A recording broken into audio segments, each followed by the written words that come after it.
Hello, I'm your host. My name is Robert Kruger. This is the Anarchist Experience, and today we have special guest Ivan Munoz, aka Vigilante, one of the most important electronic music artists and DJs in South America. He's worked together with um, people from groups like Ministry, Public Enemy, and Clawfinger, and definitely is an honor to have him as a guest on my show. And his friend as well, Chet Gaines, has joined us. He is an anthropologist, or are you a student of anthropology? I'm not sure if you finished your degree yet. Yeah, I just finished up my Bachelor's of Science. Okay, So, very cool. Very cool.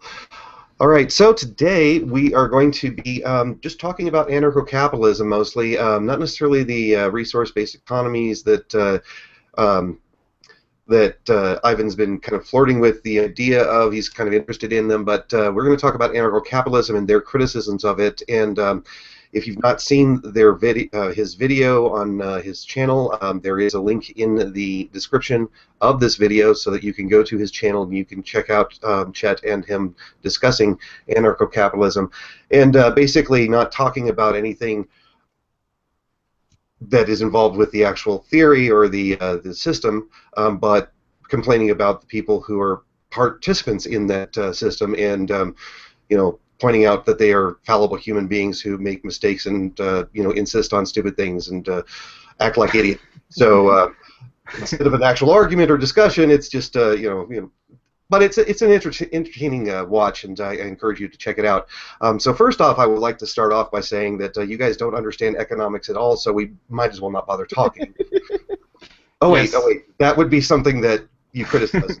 So, all right, let's actually have a conversation about anarcho-capitalism, and let me just very briefly kind of explain for anyone who isn't clear as to what anarcho-capitalism is. It is the belief that each person is an individual, and as an individual, they are a decider of themselves. They decide what happens with their bodies. They decide what happens with the things that they convert from nature into real goods that were not previously owned by anyone else. If there is some sort of arrangement ahead of time where the stuff that they're working with that they convert into new things is, you can create arrangements, whatever they happen to be, ahead of time. So the idea is that if you create something, the fruits of your labor are yours. They're yours alone, unless you've made prior arrangements to have those fruits of your labor be some other arrangement. It makes no claim that there has to be any sort of hierarchical structure, or that any particular business owner model has to exist where you have an owner and subservient employees. It certainly does allow for that as an option, but it doesn't require it. It states that the initiation of force is immoral, and if someone does violate what we call the non-aggression principle, it immediately justifies the person who is being harmed or anyone around to interfere by using violence to prevent this aggression, or the use of violence to seek redress in cases where the aggression has occurred and has to be resolved afterwards to make the party whole, or to exact quote-unquote revenge on the aggressor. There are various different philosophical reasonings behind this. Some come from Ayn Rand, some come from Mises or Hayek or other Austrian economists. In general, though, the idea is just that you own yourself, and therefore also the fruits of your labor, and no one has a right to steal or rob, to steal from you, or to take advantage of your person or property. That would be an initiation of force, and that is not acceptable. So at this point, I'm going to go ahead and throw the camera over to whoever would like to throw out the first question, and we'll get started as to discuss anarcho-capitalism and the criticisms that you guys have. Mm, I could you. bring something up Yeah. already. So Okay. we talked about you mentioned these ideas come from Mises, Rand, and Hayek. Well, Those are not just not exclusively. yeah, yeah, of course. I know there's guys like Rothbard and Yeah, there's other figures. Some of the American individualists are referenced sometimes, like Tucker. yeah, But Mises, Rand, and Hayek, these are not anarchists. yeah. Yeah. Uh, okay. Their ideas are not. Their ideas are not 100% behind it. No, absolutely not. Ayn Rand was very critical of anarchism. She thought that it was the warlords fighting warlords, and realistically, she failed in her completion of her logical rhetoric. She started to think in logic, but then she broke down. And the unfortunate fact is that as a society, we've had entrenched this idea that you have to have a state or a ruling class telling everybody how things should work. Otherwise, you don't have some sort of legitimized set of rules that people can expect to be normal and have consistency. Which seems odd considering that common law and maritime law and merchant law were all created spontaneously without having a ruler dictate that to them. Yeah, but just one quick question, because it's very like in our show we talk about it. Mm-hmm. How anarcho-capitalists kind of put their ideas together if, for example, like Chet was saying, Mises was against anarchism, Yeah. and Rand was against anarchism, but it's like anarcho-capitalists kind of pick some elements of Mises and Rand and just throw away others, something like that, or... Well, sure. Obviously, if you're going to have a personality, I don't know. Let's just take, for example, Stefan Molyneux, who's in the news recently. With that guy. Yeah, he's Stefan Molyneux. I've never heard of him. No, I'm kidding. Okay. Well, Stefan, he has produced a lot of great work regarding the idea of the state owning people, basically, fleecing them for their meat and wool and so on. How the ruling class has basically been taking the idea of voting to the people to con them out of the idea that they should own themselves and that they should be free. His videos on that type of thing have been great. Certainly, I appreciate his criticism of spanking, and there's a lot of things that he's done that has been great. But then he also has put out a lot of other things that I definitely wouldn't agree with, and that are, to me, empirically false. At one point in time, he was very critical of mixed martial arts, calling them that they're only there for people who were abused as children and things like that. So I think that if you have some sort of religious belief in some cult of personality, some person that came up with some certain ideas, that's a bad idea. That's a bad concept, a bad thing to do. People are fallible. They might come up with some great ideas, and they're going to come up with some bad ones. And when it comes to Ayn Rand, her idea about how we should be supporting Israel was ridiculous. The idea, if he wants to fund Israel, go for it. But spend your own money. And the indigenous people too. Yeah. They were kind of, well, but no. But my point was like, what is for you the root or the origin of this kind of thinking? Because it's kind of new. Actually, it's not like 100 years old. It is somewhat new. Well, as far as the origin of it, I think that Ayn Rand started onto the thought. She may not have, she probably wasn't the first who ever came up with the idea that human beings are thinkers and actors who make decisions, who do things.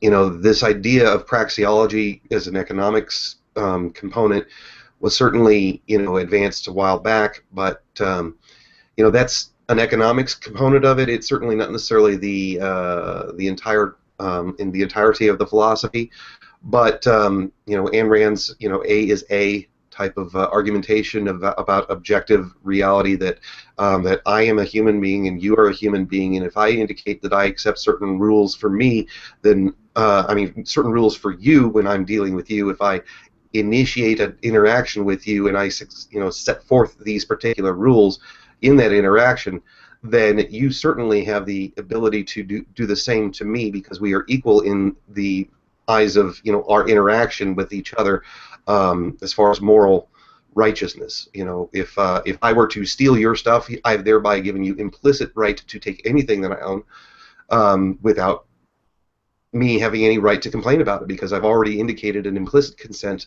to having no property ownership by stealing your stuff. And the only way that I can make that right between the two of us is by coming into an agreement with you that basically says, hey, you know what it actually is going to be called now is that we had a trade, and that it was voluntary and agreeable, and that I didn't steal something from you. And I might do that by providing you with two of whatever it was that I stole. Maybe you'd say, hey, you know what, that's good. We're happy. But obviously, if I have violated you in some way, I have made a moral argument for my own self even to be violated in the same way, and nonstop. So that kind of idea before Rand didn't exist, or well, no, it existed. There were certainly people who. What's that? No, I was asking if what was the new perspective that she brought to that the start this kind of. I think that what happened with Ayn Rand is that she wrote in some people's minds eloquently and persuasively. I don't think that she was particularly persuasive or elegant in her writing myself. I found that reading The Fountainhead was a pain in the ass. It was something I had to force myself to do, but seeing the idea of a person seeking their own fulfillment and becoming the best that they can be in The Fountainhead was something that I really enjoyed. If you're going to be a person of integrity to yourself, then you should actually pursue what it is that you love as part of yourself. Pursue it in a rigorous fashion, and be as committed to whatever it is that you find of value for yourself, and that is a great goal to do. If you're not honest with yourself in pursuing what it is that you rationally find in your own heart to be of value, then you're losing out on the opportunity that you've been given through life. Mm-hmm. But I don't want to be contrary to the contrarian, argument, but actually that's not something that new, and is something that it has been proposed many times. Like kind of the men are individuals and have individual ideas, and I don't know. I think what the difference is, like, she was kind of very more focused on the individualistic point of view from if you know a little about the story on Rand, it's kind of obvious because she ran away from Russia. Yeah. I think what was kind of a traumatic experience for any people that suffer that. So she was kind of, when you read and when you listen to her, he have a kind of this point of view, like everything that is kind of social is kind of bad, or collective is wrong. So the individual is the like the more important thing, and of course that was not very well taken in that moment, because I don't know exactly the historical moment in the United States in that period, but was kind of a little of socialist influence, in the after the what is the name? The New Deal? Yes. Yeah. When they try to, give some poor people some chances to, claim the letter, but well, we can argue that about ours is effective or not. But Yeah. the thing is that the was exactly kind of in that time, and was I think it struck a lot of people, Oh, and sure. There, but see, and the thing is that I'm not here to defend Ayn Rand in any particular thing. In discussing her history, I don't see it as necessarily okay. being that No, no, that. no, no, I agree. I'm just trying to, because for me, the more important thing to discuss everything is just to understand what is the origin, you know? And that's what I was asking, what for you is the origin of anarcho-capitalism, and was you who mentioned Ayn Rand. And I'm just trying to find what is Well, their I wouldn't their say that. main contribution. I wouldn't say that the historical source of anarcho-capitalism is of that much importance to me. The thing that is important to me is it logically consistent? Does it achieve what it is that we would all like to see, which is people fulfilling their own lives, people having a positive experience in able to produce in have prosperity in wealth, in their own intellectual stimulation, in their own in all the different areas of their lives that they choose to do. I want to see people happy, and I want to see people able to experience things that are amazing. And for me, when it came to it, I came from a background that was fairly right wing kind of thing. At one point, I thought that they should ban alcohol and things like that. And then I realized, wait a minute, these guys that I'm hanging out with that smoke pot, they're actually having a good time, and what the hell is wrong with that? So then I started to question these things. So then after a while, I figured out that, yeah, you know what, an individual, a person, I have no right to tell other people how to live their lives unless they have tried to tell someone else how to live their lives. So the initiation of a domination of someone else is abhorrent to me as far as a moral principle. So then, as far as the historical perspective of it, yeah, I checked out some of the things that were in the background there. I've looked into Austrian economics, and it certainly it follows the historical record as far as what. So, the government does this, and then this is the result. And Keynesian economics didn't. Neoliberal economics didn't. The Chicago School didn't.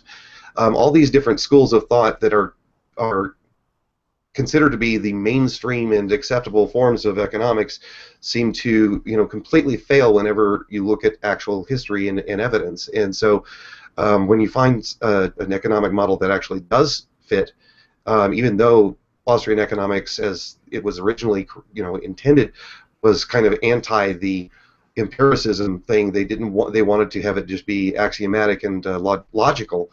The fact that it actually does work empirically, so if you test it, then is an odd thing to have happen. But that's it's critical to me in my understanding. But the origin, I mean, what difference does it make if it was written by if it was Socrates, or if it was Plato, or if it was Joan of Arc? Who knows? Who cares? It doesn't matter. Is the principles behind it good for doing what it is that we want to do?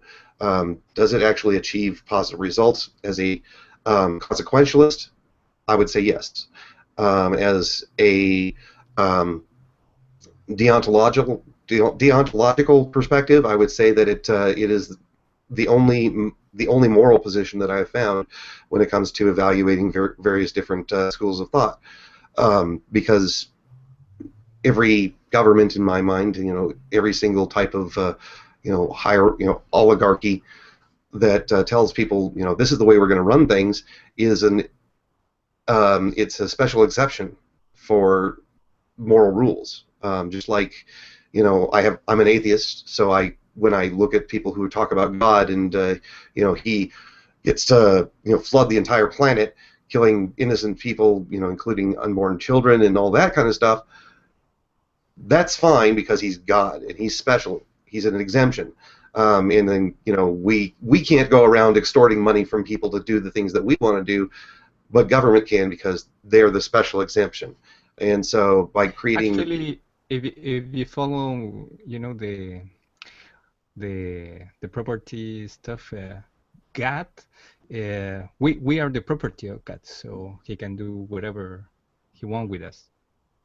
right, because God is superior to every being. We're just his cattle, his sheep, and his sheep, and that's just great. I love the idea of being just a subservient sheep to some sadistic wacko. But whatever, that's religion, so let's kind of avoid that particular thing. So yeah, I got you're interested in the history of it, but I'm gonna ask you to go ahead and research that on your own. It's not something. No, it's okay. It's just I don't know. At least for me, I don't know. Is there more people like me out there? But I think it's really interesting have the perspective of history with any kind of new idea, because it's you can use it as a reference and also know if that kind of idea. I'm not making any argument or conspiracy theory. But, so come at me. Let's actually. What's your criticism? But also it's useful to realize who came up with these ideas and who will gonna be benefit for. Okay. Well, I would say that absolutely. You understand? Completely wrong-headed to do that, because what you'll get is basically ad hom type of things, or poisoning the well type strategies, where people will make claims about, well, Ayn Rand was in favor of X, Y, or Z, or Rothbard believed that you could have a thriving market in selling children, or whatever it happened to be. And so then you have these criticisms that have nothing to do with the actual main components of the idea of the philosophy. Do you accept the idea that you are the decider for your life, that you make decisions and you are the ultimate final decider for what happens with your body and how you use it? Does anyone else have a superior right to that? If not, then that's the most basic element of anarcho-capitalism, that you are the decider for what happens with your life, with your body. Now you can decide to engage in interactions with other people and promise to do stuff for them, and if you fail to do so, then you have a debt that you owe them redress for, because they also have rights to themselves, and if you make agreements, then you have to fulfill those agreements or pay the penalty, whatever that penalty happens to be. And then the other thing is that you also own the fruits of your labor. And realistically, this is only an extraction, it's an extrapolation of the initial point, which is that you are the owner of your body in certain respects. You own it in that you decide what happens with it. And if I take an apple and convert it into my kidney or skin or teeth or brain cells, there is no significant difference to me that I take an apple and convert it into, I don't know, let's say some sort of sculpture of a person's head. If I like, the face and whatever, I now own this artwork. It's now mine, and I should continue to own it. So then my property is a mixture of my fruit, my labor, with something that was previously unowned or unclaimed, or that I've obtained through an illegitimate agreement with someone else. giving it to me, then I still own that. I am the ultimate decider for this stuff that that's me, Yes. that I've No, created no, with my actions. I totally understand the concept. Um, but the thing I found kind of bizarre because in all humanity history, man, humans are fighting for freedom, you know, because he's always has been this struggle between, you know, people in the top and the people in the bottom. Is just For except sure. in very very very old trait that Chet can talk about it in a more they live in a more equalitarian. My point is how that kind of concept of freedom, Hmm. like you know, become in ownership. You know, is when that concept came up is it's not just me, it's a lot of people just kind of say what because Okay. you're not a thing, you're not a Right. That's why I said when you decidership. when you when you convert the you in a something that can be owned, yeah, it can be owned by you following your concept but also it can be owned by someone else. So it's a really bizarre concept, you know. It's a kind of a tricky game of words to, you know, in a way to accept to be owned by Self-ownership. someone else Yeah. All right. because it's voluntary. Yeah.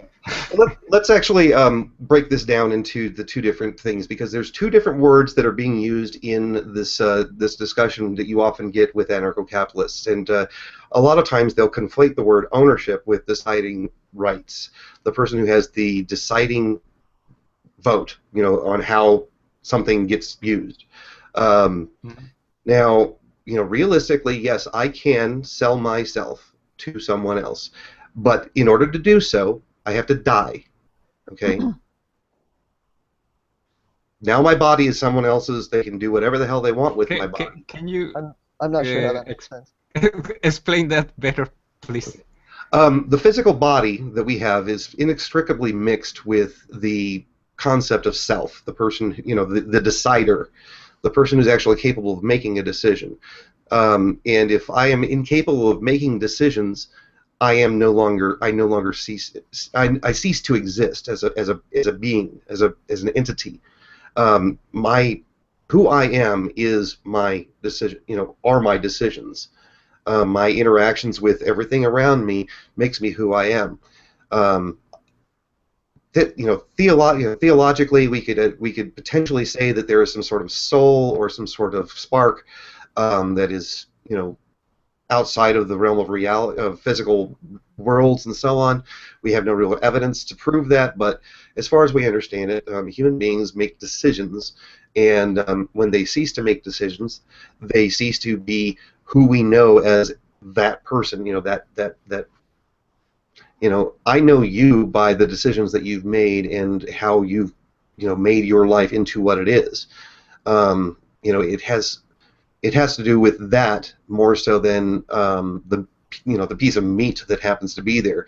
If for some reason we were in a Star Trek world and somebody transferred your consciousness out of your body, your physical being, you know, body, and somehow we got that consciousness moved into an android robot, and you were walking around and talking and hanging out with me, and you know, I would be able to refer you to conversations that we've had previously, and you would know what I'm talking about, and we would be able to relate on that. And that's the you, that's who you are, is the conversations, the actions that you've taken, the decisions that you've made, the interaction that you've had. Now, certainly your physical body is kind of, you know, who you are in certain respects, but you know, I think that there's more of a spiritual side of it to people. It's not necessarily spiritual, but it's information based. It's about the information that we know about you that makes you you, and that information is determined by the actions and decisions that you've taken. So It's you're saying that very very dualistic. sorry, shit. Yeah, You go you ahead. want to? Uh, Please. I was just saying it's very dualistic. Like you were bringing up, like I know you didn't really want to say soul, but you're saying something very similar to that. Yeah, And I guess it would be information though.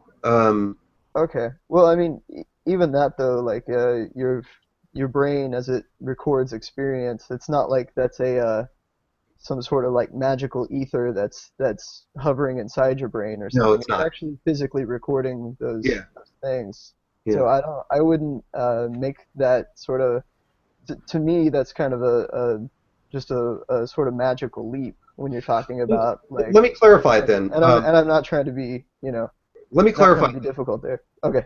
If for example we were able to create a computer model that could accurately recreate the neurons that are in within my brain and the pattern of which these neurons have created, the bonds that they have, and the thickness of certain neuronal bonds, and all of the atomic structure of my brain.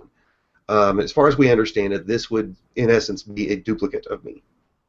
That it would think the same way that I think. It would do the same things that I do exactly, except that it would be in a different space, and a different construct. So then it would be reacting to the environment in a different way because it's got a new perspective because it's in a different location. But realistically, all that a human being is an information pattern stored in a neuron network. Mm-hmm. Fair So enough. basically, what you're saying is your body is like property. Well, the physical body, if you wanted to If sell you're property. yeah, if you wanted to sell your kidney, there's nothing to stop you. There's nothing legitimate to stop you Sure. from doing so. If you wanted to sell your hair, people do it all the time. And it's not necessarily. I mean, the idea that we're talking about even selling is not necessary. It's the choice. I am the person who makes the decision as to how this stuff gets used. And Yes. if I decide to give it to someone else, I certainly have the right to do so. But the problem is that if I am still capable of making decisions, they don't have the ability to be the ultimate decider for it. Mm-hmm. Okay, so it's physically impossible for someone else to be owner of me if as long as I'm capable of making decisions and actions. They Yes. can certainly own the physical stuff that makes me me, and if that's the case, and they are able to like override my neuron functioning through some sort of device that's attached to my to my cerebellum or something like that, and now I'm a robot that does whatever the hell that they want. Then who am I? I no longer cease no longer exist. I Sure. cease to exist at that point because I'm not making the decisions and choices that are me. Yes. No, no, Okay.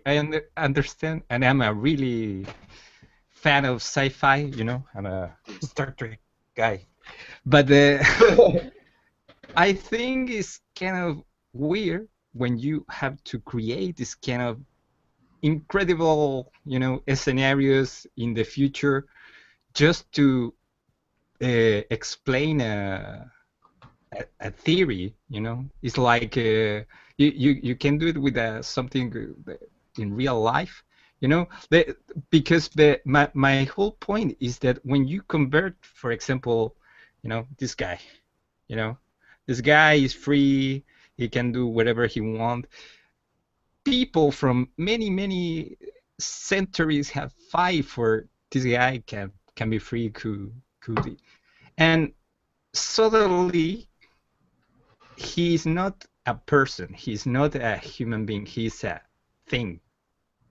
You know that's one of my main criticism when you transform, something that before for many hundred years we have slaves, people that really don't have any kind of freedom at all. They were actually property. You can Yeah. sell it, you can buy it. So bring back that concept in the 20th century is like I don't know. I maybe I'm wrong. Maybe Okay. I'm not saying that is It's I have the absolute truth, But I think it's kind of dangerous when you kind of make some kind of concept, that allowed people to, it isn't, of course it's voluntary. I'm not I don't have a problem to admit that. But the thing is that it's like you set rules for a game, and the rules for this game will be like you will gonna be a thing. You want to play? Yes or no, and it's kind of I don't know. It's for All me right, it's let me bizarre. clarify this for you so that it's not so like mystical. All right, we know that there are two different things that we experience as human beings. Something that is a actor that makes decisions. This decision-making thing does not exist in the atomic structure of carbon, as far as we know. Okay, just itself, like a single atom of carbon, does not make decisions. Okay. Mm-hmm. Then we also have the atoms of matter and material that exist in the world. Okay. As deciders, we make decisions that affect those things that are atoms and matter in the world. This duality is apparent and obvious to me, and has been for millennia. Okay, so to suggest that I'm creating something that requires a science fiction type of thing is not the case. I mean, people called it a soul. People, for years, and perhaps they had a misunderstanding of what that particular concept is. But we do understand that there is something distinct about life, about people, things that are capable of making decisions, that is different from matter. Just matter all by itself. They're separate in certain respects. Now, as far as what that means is when it comes to us being disparate, two different people, it means that we will disagree, because you've got your decisions and I've got my decisions, and there is going to be a point in time where we will disagree. And it's axiomatically true, because if I say we will disagree and you say no, we won't, we disagree. Okay. You're Okay. just kind of asserting disagreement there, though. Like, Yeah, but I think I you mean, I cannot guess, go in. I guess you can insist that you're going to disagree with something, but I don't, until we actually have something to disagree about, I don't know why you would. It's just what I'm explaining is the nature of the fact that you have two different deciders now. Okay, you have two different people who are deciding things. The person A wants to, I don't know, let's say, have sex with person B's body, and person B doesn't want that. Okay, well then now we Only have a with the body, disagreement. though, not with the soul. Yeah, you know, you call it, the information. Okay, maybe the person A wants to brainwash person B and screw up their information in their head. So this is actually their information, which is them.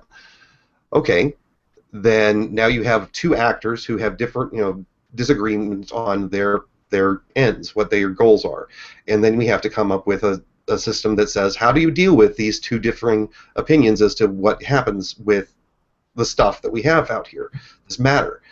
And the point at which an anarcho-capitalist comes from is that, well, the person who homesteaded it or created it is the person who is the ultimate decider for it, and that includes the matter that composes their physical body. Okay? and and there's not even one people in the anarcho-capitalist community that say maybe we should just leave the body alone and work only with things. Is not someone that make an Well, there might argument be. like, I can't speak for the well, entire community, no, but no, I know. I'm just asking because you know it better. Because for me, I kind of uh, I kind of understand a lot of what your points are making, but this one is something is very very bizarre because I don't see the necessity for create this kind of concept, okay. because I I understand, the having property rights and ownership about stuff, about your house, about your car, but when you transform the concept of human beings to a thing, I think it's It's not a very. thing. It's a pattern. It is a idea.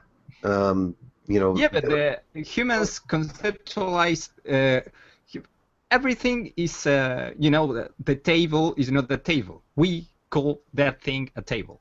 So we right. conceptualize the stuff. We work like that. Actually, is one of the things that separate from animals. We can make concepts. For Okay. example, we What's your can. counter then? What is your counter to the proposal that I'm saying that human beings are basically a culmination of all of their actions and decisions that they've made No, that make them human? I totally agree that humans are maybe if you want to separate it into things is okay, but to push the argument that um, that is kind of the concept of self ownership for me is like open door, you know, But to. Yeah, okay, keep in I'd like. mind it's not ownership. It is final deciding right. Okay, I have the right to Okay, decide okay, okay. what happens with me and how my body is used. Okay, so yes, if I wanted to, I could say grant somebody else the right to my kidney. I could give it to them. Okay, but the point at which I basically say, all right, you now get to have final decidership over my entire existence, my being, my brain, everything. Okay, I have to not be able to exist anymore because if I'm able to make a decision and change the actions that happen with me, then the other person is not the final decider of what happens with me. They can't own me unless I cease to be. Okay, so I'd like to jump in. So I think what you're talking about is compatible with Walter Block's concept of voluntary slavery, except for the differences. You would say the voluntary slave still owns themselves, and I believe Walter Block would say the voluntary slave is owned by the slave driver, however you put that. Slave drive. Yeah, Well, no, I had just got a graph. the question is then, can I sell myself into slavery? Well, that's a different concept than selling myself. Okay, selling myself into slavery is an obligation that says I'm going to continue to work with the auspices that I'm going to follow your instructions as to what I should do. That I'm submissive to whatever it is that you have, whatever your decisions are. And the fact is that at any point in time, as long as I'm capable of making decisions, I'm capable of violating this agreement, and then And you'd be I'm punished, not right? really, owned by the other person. I'm just still, he's going to do bad things to me that I don't like. Well, whatever. But the idea of it, I mean, first of all, the idea of slavery coming back. Wait, time.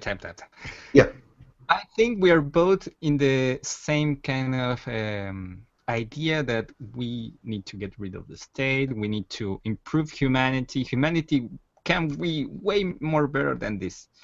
But can you explain me how this concept will benefit humanity or moving forward humanity? Because it's for me it's really like going backwards a little. But Well, it's just okay. my opinion. It's an understanding. It's just an understanding of how decisions are made and how you deal with, two differing points of view as to what a decision is. And we're saying that the person who has the right to make the decisions is the person who is the creator of it. Whether it be their body through the process of growth and birth and growth and so on, that they are now an independent, self-owned, not owned, but they make the decisions for themselves, and that no one else has the right to make decisions for them.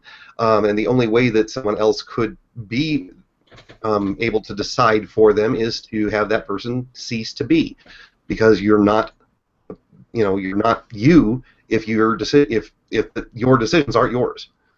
Now, this is really like way minor of a it's a theology, I guess, or something, but it's really not necessarily that critical to the concept. I mean, the critical concept is that when it comes to a disagreement between the two people as to how things should be used. Let's say, for example, if it comes to a toothbrush, I've got a toothbrush that I have obtained by, I don't know, taking a tree and whittling it into little curly cues so that I can use it to brush my teeth. Okay, I took a branch and created this toothbrush. Now, obviously, that's my toothbrush to me. Okay, but there are some people who will say that this toothbrush, because it is not connected to your physical body, it's somehow separate from you and it's not yours. Well, that's silly. Who says that? There are some people. There are some people who believe that you cannot own physical property that is not actually physically attached to you. That's completely irrational. What people are these? It's been a while, so I would, but there's people on Facebook that I've talked to that would say that. Obviously, it's a silly thing, but yeah, then we go into the next level. Okay, so then I create a toothbrush. All right, well then I take some land and I mark it with pegs, and then I pour concrete onto it, and then I make a foundation, and then I build walls, and I make a bed, and I make a kitchen, and I make a TV room, and so now I have a house, okay, and this house is mine. I built it all. It's all mine, okay, and if I leave it and I go off and do something else, I should be able to come back to it in a certain period of time that's understandable that it's still mine, even though I left it and abandoned it for a certain period of time. Let's say it was 2 hours. Nobody would righteously, nobody would claim the rights to go into your home and just take it and say it's theirs because you abandoned it. Okay. Now, what happens then is, what is the final amount of time that you have before you have basically abandoned it permanently? Well, I don't know. Let's say, for the sake of argument, if I disappear in a plane crash, there's a certain period of time where they're going to assume that I'm missing, that I might be dead, and they don't know if I'm alive or not. So there's like a standard practice within common law that a certain number of years pass, and then I have ceased to claim ownership over it. Somebody, there's squatters' rights where somebody would go in and start sitting in my home and living in my home, and if I haven't made any claim as to get them out, then I have abandoned the property and it's no longer mine. This certainly does happen. Now, in the case of anarcho-capitalism, and with probably your particular opinion, this sounds quite normal, quite acceptable. But then you get into some groups who say, well, as soon as you've actually taken this property and converted it into productive capacity, where it's, I don't know, let's say I was a person who is really interested in baking. I like to bake cookies. So I get myself 7 or 8 ovens in order to build, to bake cookies. And maybe like 3 dishwashers to handle the dishes required. If I do that, it's still mine. But as soon as I've offered to give people some money for them to come in, use my ovens to bake cookies, and then leave and still have it be mine, and then I can sell those cookies for whatever. If I make a trade with them and say, you work for me making these cookies, I'll get the cookies are mine. You get the cash. Here's some cash. Go ahead, have them. But the cookies are mine. As soon as I've made this arrangement or this agreement, for some people it's completely not a valid arrangement now. And I don't understand. I think no, but Chet, go ahead.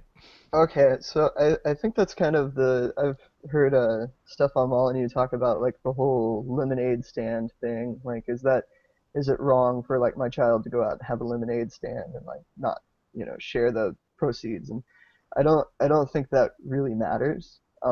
It's just a small example. But the problem is if we're making things scarce that don't need to be scarce. So like with housing, housing doesn't need to be scarce. Well, certainly We not. can directly see to it that everyone has access to housing. Right. That's a technical reality. Yeah, So from that point, it's just a matter of making proper use of it. Like if you are going to be gone for a while, that's cool. People shouldn't be sure. able to just move in or whatever. If you want to bake some cookies, that's fine. Yeah. Um, So let's say that then you're not housing for But every single person. what If we wanted housing for every single person to be out there, okay, and this is a goal that we would like to see achieved. Would it be legitimate, let's say, to conscript um, all white people and have them all go out and build houses that are not going to be theirs? They just are forced to take their labors, build houses, so that we can end this housing shortage and give these houses to whoever it is that's out there. And then once the houses are done, they're free to go. Would that what, be a legitimate way of addressing this artificial scarcity? uh, I can don't think conscription's can I? very cool. I But want to Would go. I? okay, go Ivan. No, I think I really understand your example very well. You know, the there I think there's a lot of debate that happens, in a kind of it's kind of political, or philosophical, but it's not technical, you know. For example, with uh, what the idea of the RBE proposed is not the capitalism is evil or stuff like that. It's just um, we base most of our train of thought in scientific evidence, Yeah, you yeah, know, and that's it's fine. But uh, we're going to have that not, discussion, Ivan. We're going to have that discussion on the next show, I guess, but I where we're didn't going to finish my have me point. kind of. But we're going to have me, talking about RBEs Yes, and yes, grilling no, you but guys on that. it's about what you were saying. Okay, The the please the continue. Yes. No, with your example, I totally understand. There's nothing wrong if you want to have 10 ovens and make cookies and then pay for someone that make the cookies. It's not something that's wrong, you Okay, know. It's the so the what? whole the whole the yes. That's what I want to say.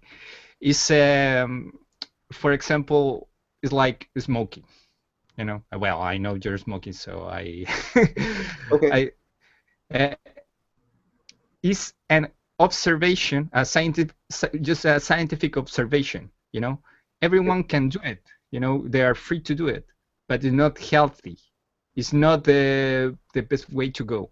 That's okay. that's the Is healthy only is healthy that's the is being healthy a good thing empirically? well the only purpose of us as a species and every species in the planet is to survive. you know that's the core. Of course we are a little According to different, who? is according to hundreds and hundreds of documents of science. Okay, I It's a story of evolution. right. You The believe in the evolution? purpose of life, as far as I understand it, is to continue to replicate the DNA structure that we have. Um, the duration of life is completely irrelevant to the ability to recreate or reproduce the DNA. There are several species of animals that they basically get to a point where they can procreate. They procreate and then they die almost immediately afterwards.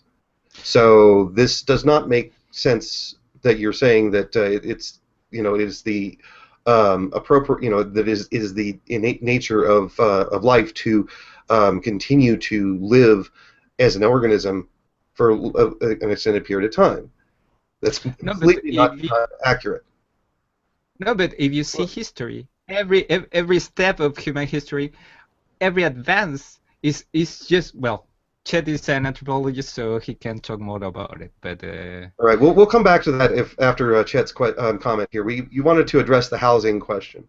Yeah, just briefly on what you guys were talking about. I think Ivan said survival, and for success, for survival, like you do need health and well-being and things like that. If you're a human being, if you're some other species, maybe you don't. But back to the housing thing, you were talking about like conscripting labor for it, and it's just not necessary. We Sure, can I'm not saying we it. can build I houses asked, without. I asked So if it was if it is a legitimate option. Is it something that you think is abhorrent though? Would you I, not, you yeah, wouldn't like accept it, right? forcing people to labor is generally not pretty cool. It's not very cool. Right. So it's slavery. Okay. So we accept that that's not an acceptable option, and then you wanted to extrapolate onto, well, there was other options as to how to create this additional housing or something. Is that what you're Yeah, saying? or the fact that most of it already exists. We already have in the United States, for example, we have enough houses for people. Like Okay. All right. if you So if you let's. crunch the numbers, there's just enough. But even let's say we're talking about somewhere that doesn't have that sort of and just to make a point, it's the arrangement of private property that prevents people from utilizing all those houses. Okay. Uh, Now, but can I go back to um, the? if we're talking about somewhere else that doesn't have enough housing, Right. we already have all sorts of automated means to construct enough housing. So it's a question of organizing ourselves, and I don't think that people should have to organize in non-voluntary ways. So on Obviously. that, yeah, that's some common ground. Okay. But yeah, the example doesn't make sense to me because it's just beyond unnecessary. All right. Well, the reason I gave the example is because I thought that you would do exactly what you did, which Okay. was to mention the fact that we have all these homes that are sitting around vacant, that don't have residents, and we've got all these people who are homeless that certainly could go ahead and move in. Somebody built those homes. Okay. Somebody was compensated for building those homes in exchange for owning those homes. The money that was spent to build those homes was somebody's, and they did something. They labored in order to obtain that money in a free Sure. market. Now, obviously, we live in the statist environment where counterfeiting occurs all the time, and fake money is just printed. So it's entirely possible that some of these homes, in fact, a very large percentage of these homes, might just be A lot of them um, owned by banks. owned by banks that didn't get they made their money out of nothingness. Okay. Yeah. So in that particular case, if it was money that was created by the printing presses of the United States that was then handed out to the various different banks, and they used that in order to fund the purchase of these homes and so on, that obviously is not what we're talking about. What I'm talking about is, let's say that you had somebody who spent years and years working their ass off and built up a fortune, and all of their labor is their labor. They didn't even have anybody paying them rent. Okay, so they've amassed, let's say, $5 million. Okay, they take this $5 million and they pay various different companies to build homes for them. Then they sell with a mortgage to these various different people the idea, all right, you're going to take ownership of this house as soon as you get the mortgage paid off. Okay, these people move in, they have some sort of bad times, they can no longer complete their mortgage. Now the mortgage then defaults back to the person who originally invested the money or their labor into it. And then for us to claim that, well, this house is sitting empty and this person over here is sitting homeless, for him to move in, the result is the same as conscription. You have conscripted the person who originally worked to make that, $500 million for all the labor, all the money that all the labor that it was converted into money and then converted into a house Hmm. that he has spent. Okay, you have conscripted all that labor from him, just the same as if you forced him to work now to make that house. Okay, That it just is sounds it terribly is inefficient. it is slavery, and it is not acceptable. Okay, now obviously we both agree that the state has done horrible things, basically has done extortion and theft and counterfeiting, and it's all fake bullshit. So when it comes to the state property that's currently owned, I'm all for just, take the government's property and give it to whoever it is that's currently operating it, have the workers take control.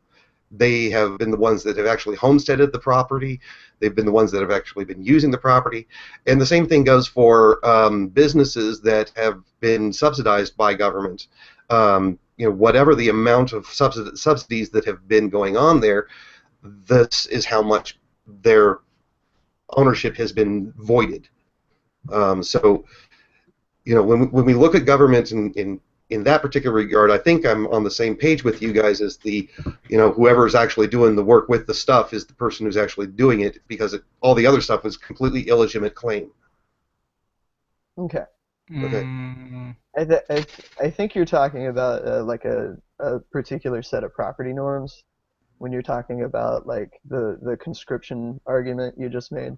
But just to look at that scenario, the Yeah. scenario is like incredibly inefficient, and it's one reason why you'll find objections to the market, particularly when we could just directly provide people with housing. You know what? Why Conscription is why actually should very efficient. I mean, it can be very efficient, and forced labor, putting people into slavery, it can be very well, efficient. Absolutely. not really. I mean that's very Science expensive to do. don't back But that. at any rate, the point I'm trying to make is that it would be more efficient just to make sure everyone has a house. Right, but then you have to figure out how it's done. And the Yeah. idea that we can just say, all right, well, robots will do it, is copping out. It's not answering the question. Okay, then who built the robots, No, and no, whose no, no. robots were those? No, that's not the answer. Like that's the whole Stefan Molyneux thing, like Marxism with Yes. robots thing. It's not. That's the answer. Like, okay, so we're interested in planning this, right? And planning is like a scary word, but we're not interested in centrally planning this. We're interested in collaborating. And I know Ivan probably mentioned Jeremy Rifkin, Yeah, the talking about like the open collaborative economy. sure. I love to use the Firefox browser for that purpose, just because it's open source stuff. I wish I was more competent with computers. I would use more open source stuff. But basically, what Rifkin and Yochai Benkler and other economists are predicting is that this open collaborative model will become more and more common until eventually it just outmodes the standard concept of what market interactions are. Oh, that's great. When I love it. you're looking at it, you probably still think of it as a market, but I certainly don't. I see it as decentralized planning. Well, I mean, And it's I a think that would be more efficient than the whole thing where you're like kicking people out of their house because of their mortgage, and then the housing owner is like, well, you're trying to conscript me, or like that. The scenario like just kind of hurts my head to even think about. okay. Uh, Yeah, Well, I mean, the I fact, can I come back to the issue of health, because what your claim was really bizarre for me when the well, is what my claim is this: is that each person's life is their own choice as to how they want their life to go, and if they decide that they want to live a short and just taking the bull by the horns, and they're going to take risks, and they're going to, I don't know, jump out of airplanes and parachute down, and they're going to do rock climbing without any gear. They're going to do all these different things that are very risky to their health. Who am I to tell them that, well, you shouldn't be doing that? That's not healthy. That's not according to the plan of evolution. No, each person makes their own choices as to what they want, and my subjective preference right now for my life is that I like what it is that I get out of smoking. So I consider, well, all right, well, there are certainly health risks that are associated with that, and I'm willing to take those risks. And each person chooses for of course. themselves what their subjective goals in life are. So I don't think that claiming that health is important for every single human being is a valid claim. Okay, but I my think we're all okay with individuals making choices about their own yes, life. yes, Yeah, of course, science just establish that. yes, just science just make a point, it's Right. just show evidence and tell you, Mhm. if you keep doing this, you're gonna die, or you will have cancer, or this problem will happen, or It this doesn't say problem that. will It has a happen, higher and probability then of, but yeah. yeah. No, I'm not talking just about cigarettes. I'm talking about claims, reference when science say, that X activity or X situation will provoke this. It's just an observation, Yeah. and you can take it or leave it. It's a we are free. We are not things, Right. So, so my whole point, when we were talking about for example, the housing stuff that is not efficient at all. The argument is not that is it is all about efficiency. It's about how we can manage our resources to have in general, a more healthy environment. Right. Right.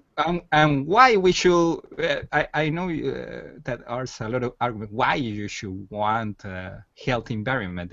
Not everyone want that, but the thing is that there's a lot of studies, many studies about human nature and how humans react to their environment, and it's very deterministic to many of our current problems. So it's kind of if you made the connection, and it's kind of pretty logical what is the next how we can solve a lot of problems. Yeah. All right. I wanted to ask you about science. All right. So I'm going to propose to you a science theory or a science question. Let's say that we have a goal that we're trying to achieve, and we're going to, accomplish this by using various different materials that have various different properties. Each one of these properties can be measured empirically. We know that the conductive resistance for this particular metal is such and such. All right. So we know all these different factors. A proposal is put together that says, let's accomplish this, and we put it to the test, and it does it exactly as we expected. Scientifically, this has been proven to work exactly the way that we would like. So then we move forward, and we start doing all of these this project and continue to make the stuff, that whatever it is that we're making.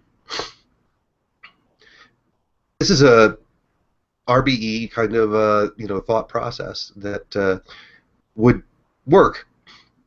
Now tell me, would it work better if instead we had 50 different teams of scientists all putting together their own particular plans of how to do this, measuring the different components that they're going to use, using the empirical data as best they can, and coming up with oftentimes very much the same method. But sometimes somebody comes up with a different method that they're using that explores some sort of creative process that they thought to try. They decided to mix in some sort of polymer that nobody else did. They decided to mix in some sort of catalyst that nobody else did.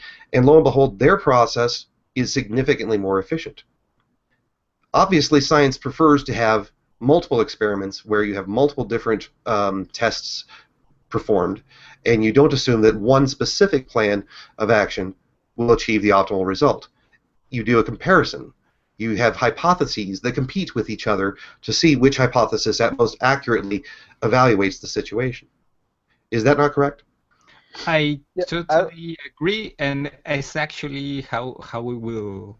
It's kind of like the model how we will work in an RV. It's like a little like Wikipedia. What someone make an article. Really, not exactly. Yeah. It's a bad example, of course, because we are in a market economy. So. Well, no, not that, though. Wikipedia is rife with false statements, with fake data. Because of course there are created interest. Right. Like you can find politicians or companies trying to change facts. But it's feminists trying to put MRAs into bad light, things like that. Yeah. My whole point is the kind of open source view of stuff, Right. And the thing is, like, when it comes to the open source thing, like Wikipedia that you're talking about, you notice that that we're talking about a one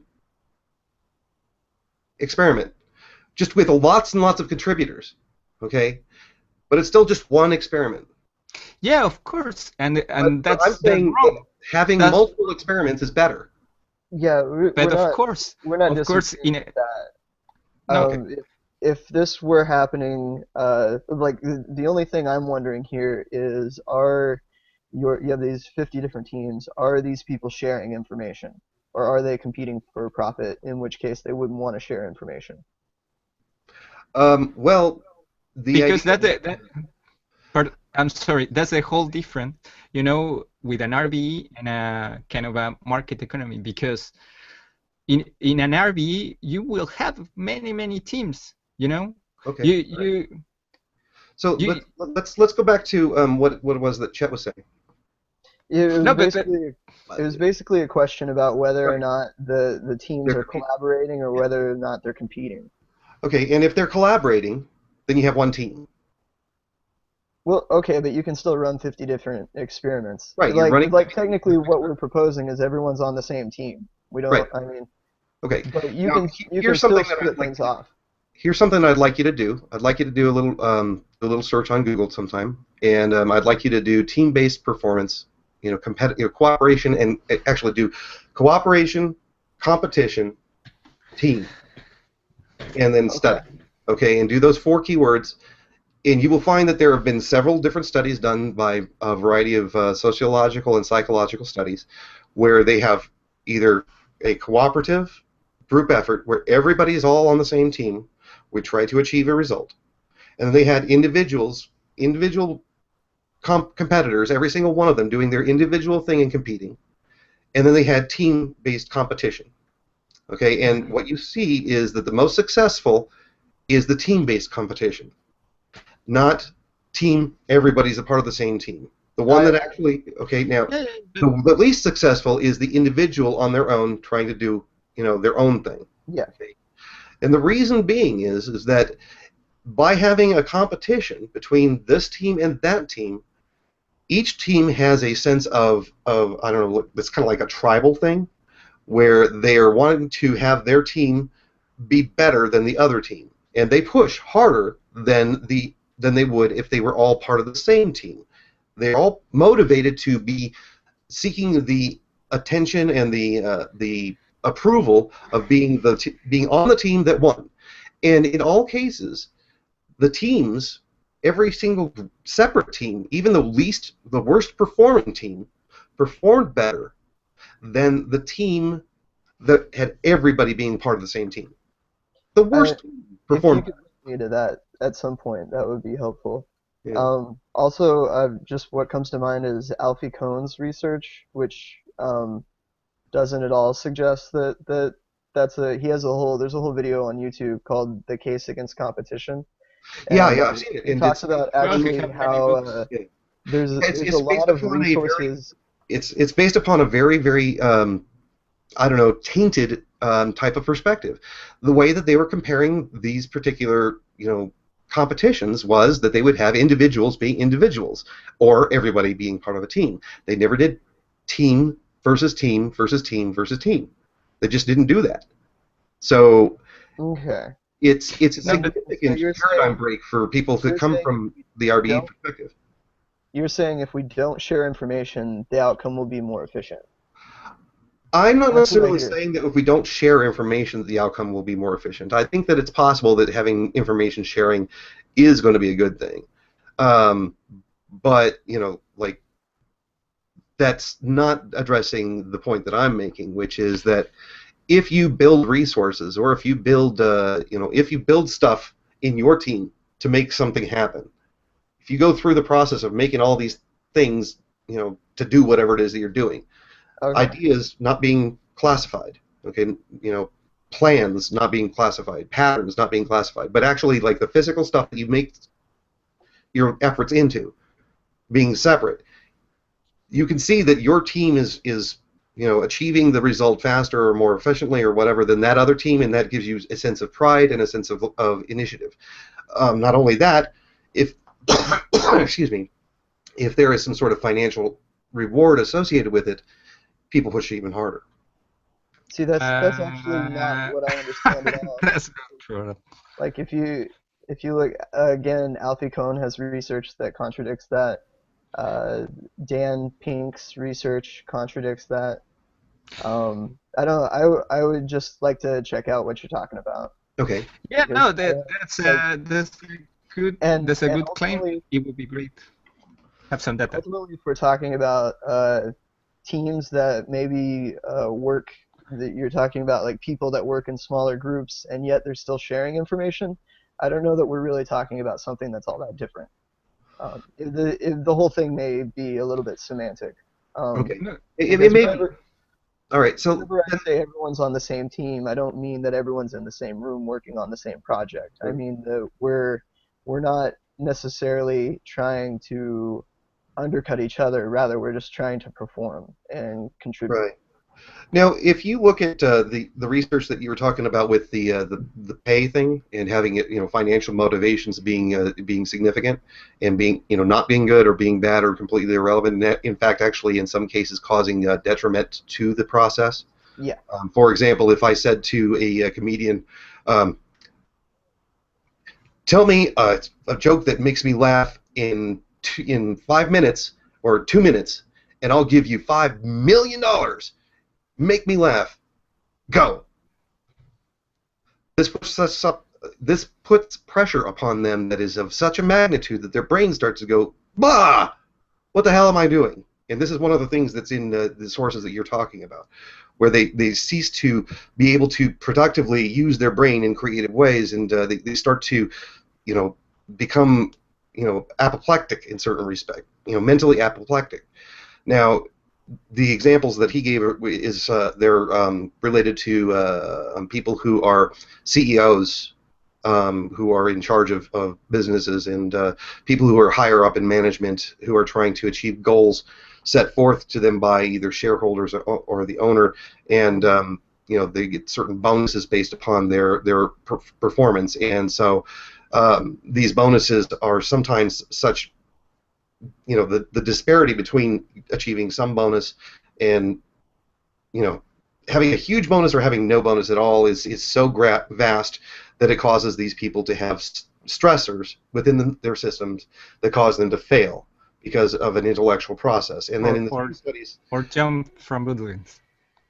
Yeah, in the same studies also, though, they found that if you did give significant financial incentives based upon physical labor, however, that you did see an increase in output.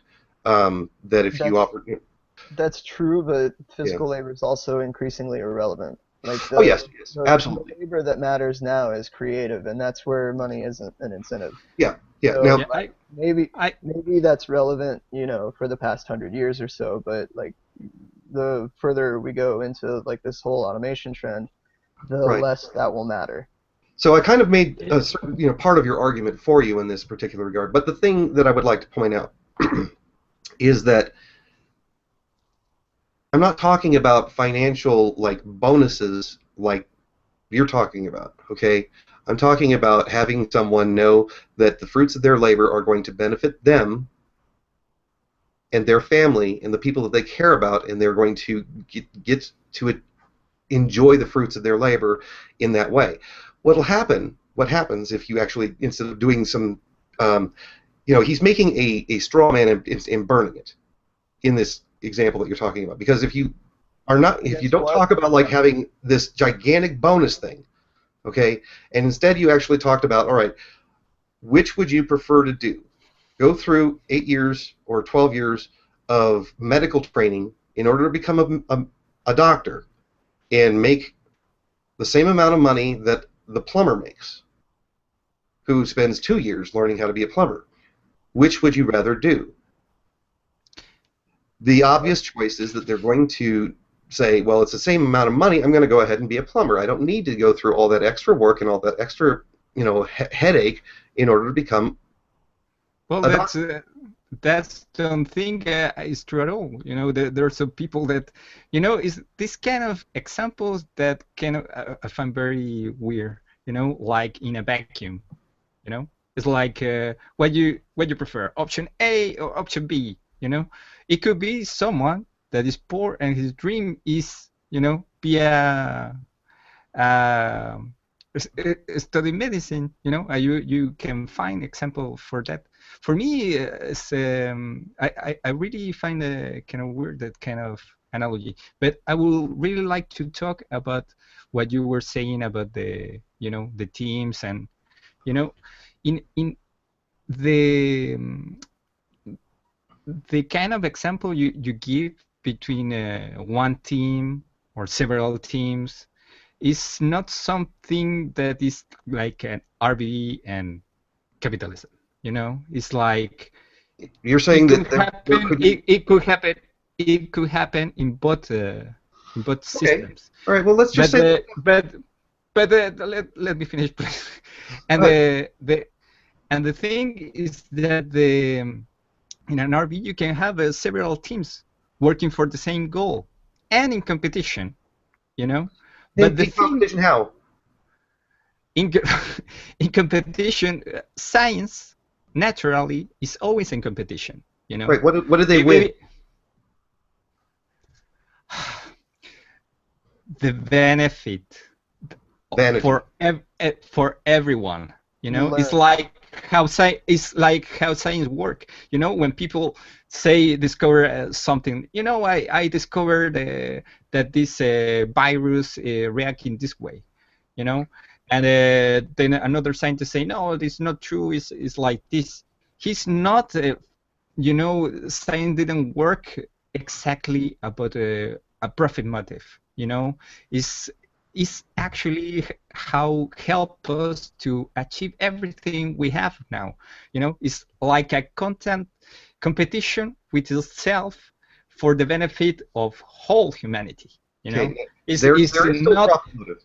There is still profit motive.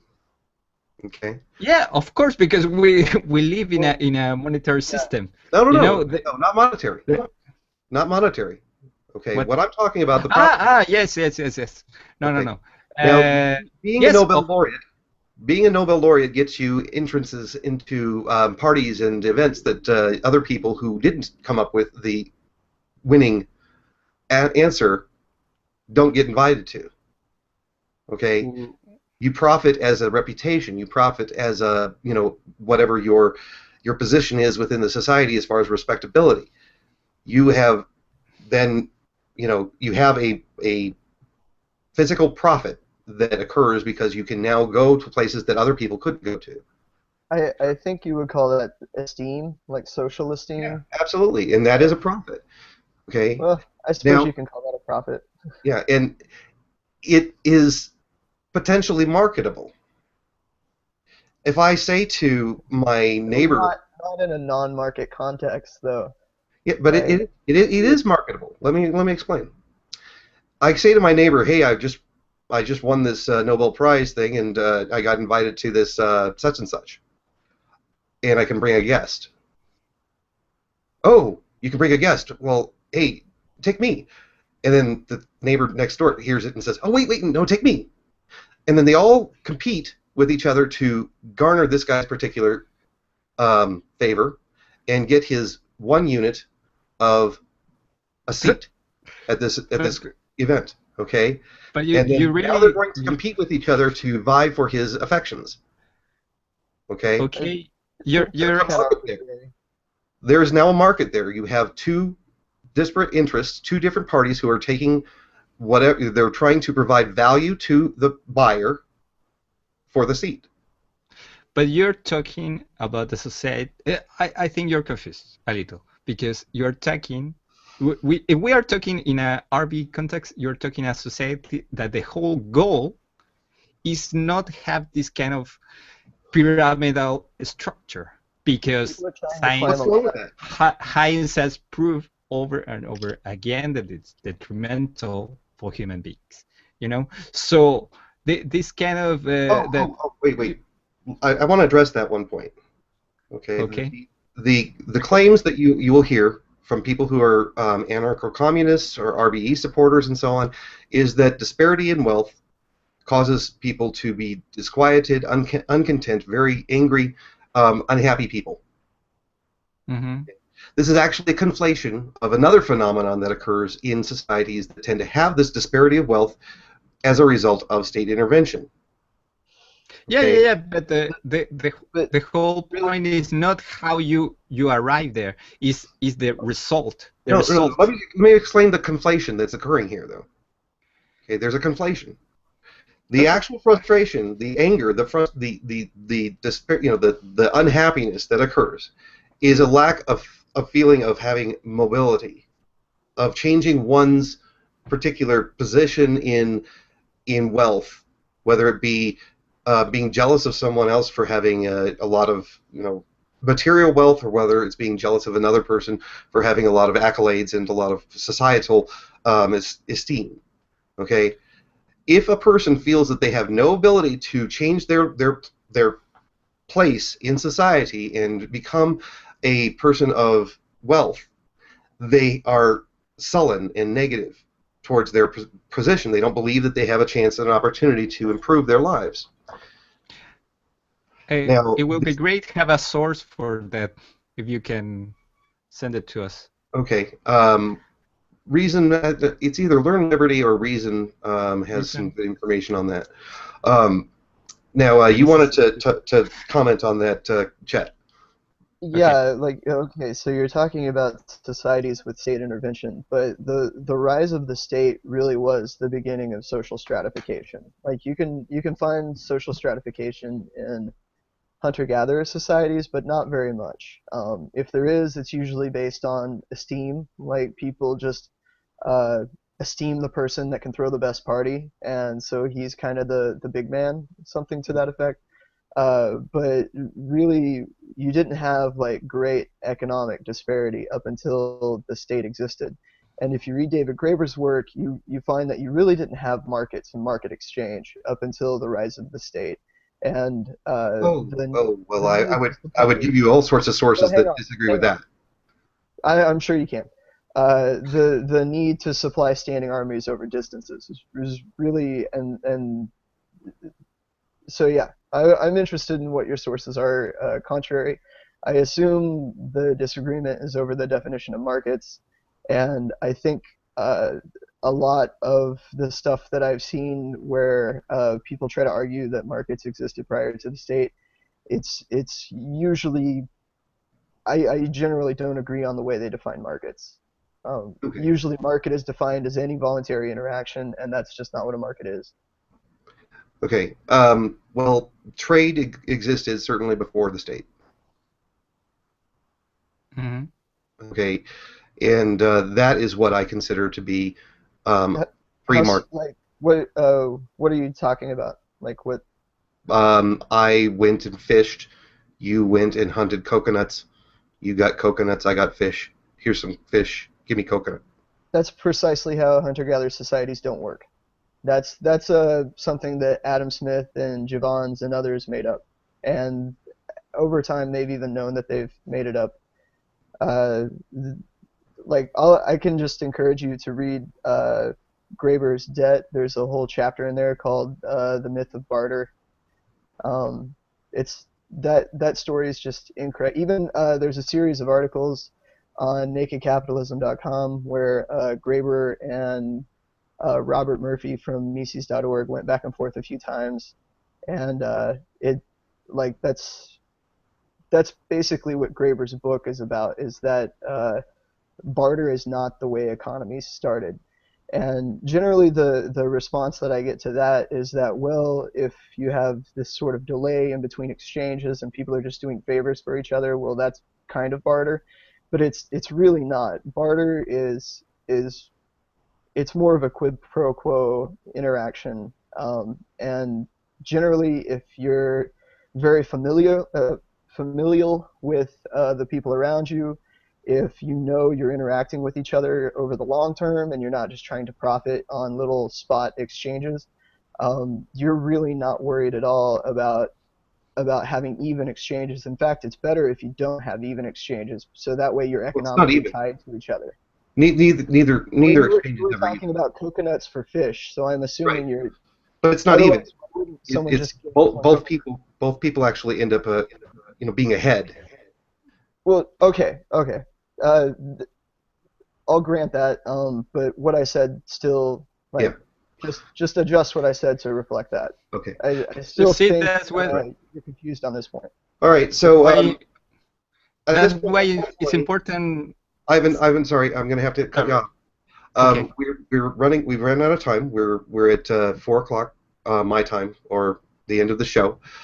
So I do want to thank both of my guests, Chet Gaines and Ivan.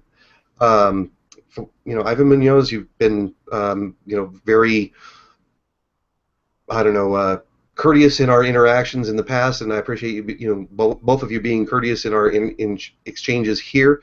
The thing I would suggest to you is that, yes, perhaps there have been societies that started with we pool everything and then people pick out from whatever it is they want, and that may have been the case.